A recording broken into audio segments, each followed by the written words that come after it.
30대 직장인 A씨는 지난달 대출 중개 사이트를 통해 급전을 문의했습니다. 합법 대부업체만 소개해준다는 사이트였습니다. 정식 등록된 업체고 법정이자만 준수한다. 이러니까 그거에 대해서 믿고 했었는데 연결된 한 업체에서 30만 원을 빌리기로 했는데 한 가지 조건이 있었습니다. 연락처 공유 앱을 전화기에 설치하란 거였습니다.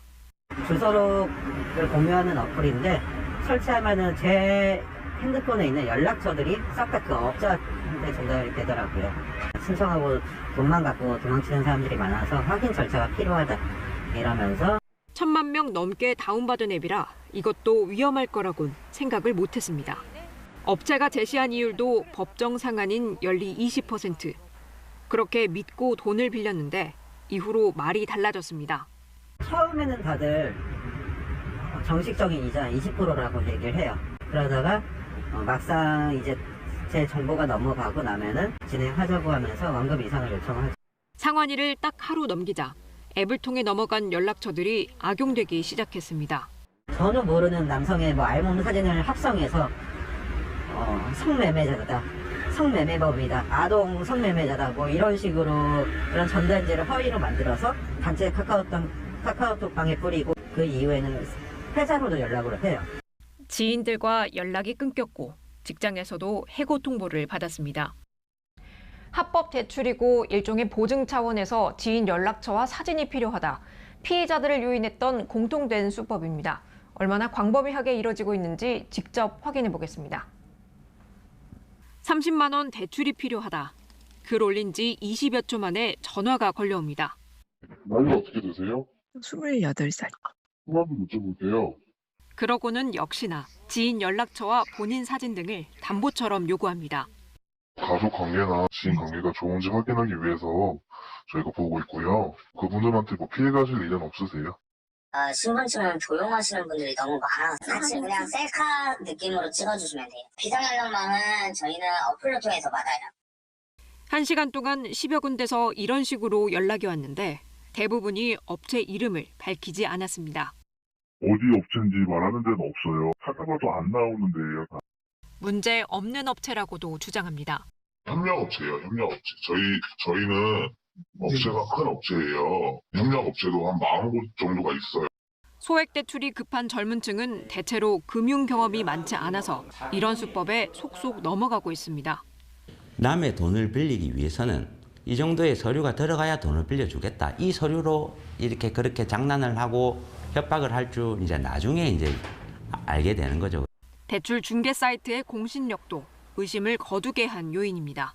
대부 등록증 있는 업체들만 선별해갖고 회원가를 시킨 다음에 내보내기 때문에 저희가 그 민원이 들어오는 거에 대해서는 그 업체를 제재를 하지만은 그 전에는 그 제재할 수 있는 그런 게 없기 때문에 해당 중개업체들은 KBS 취재가 시작된 뒤 실시간 대출 문의 서비스를 일시 중단했습니다. KBS 뉴스 현예슬입니다. 네, 이 문제 취재한 현예슬 기자와 좀 더 얘기 나눠보겠습니다. 네, 현 기자, 이 피해 사례들을 쭉 보니까요. 공통적으로 이 대출 중개 사이트 여길 이용하다가 덫에 걸려들었네요.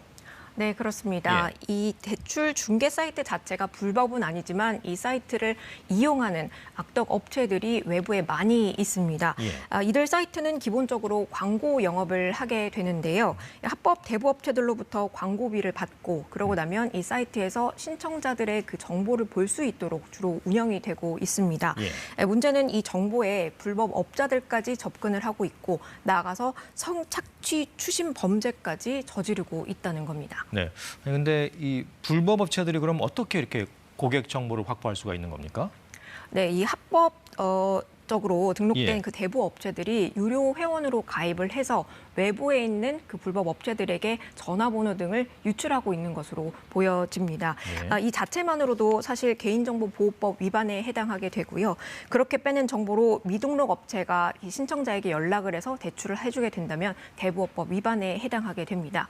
금감원과 금융위는 최근에서야 이 문제를 인지하고 등록된 업체들도 대출 신청자 정보를 열람할 수 없도록 하는 조치를 취했는데요. 그러니까 업체 측에서 먼저 신청자에게 전화를 더 이상 하지 못하게끔 한 겁니다. 예. 하지만 앞서서 보셨듯이 저희가 글을 올린 뒤에 굉장히 많은 업체들로부터 전화가 온 걸 보면 사실 이 조치에는 뭔가 문제가 있는 걸로 보여집니다. 그러네요. 요즘 같은 고금리 시대에 이런 대부업체 찾는 분들 아무래도 좀 형편이 어려운 분들일 텐데요. 어떤 걸 좀 제일 주의해야 될까요? 네, 아무래도 그 지인 연락처나 본인의 얼굴이 담긴 사진을 요구한다면 예. 조금 의심을 하실 필요가 있습니다. 예. 왜냐하면 이런 것들이 대출 심사 필수 정보가 아니기 때문인데요. 따라서 이런 걸 요구하는 업체가 있다면 먼저 거르시는 게 필요합니다.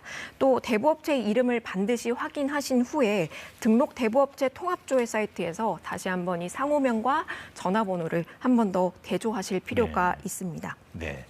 물론 이제 피해를 안 당하는 게 제일 중요하겠습니다만 만약에 피해를 입었다면 어떻게 해야 될까요?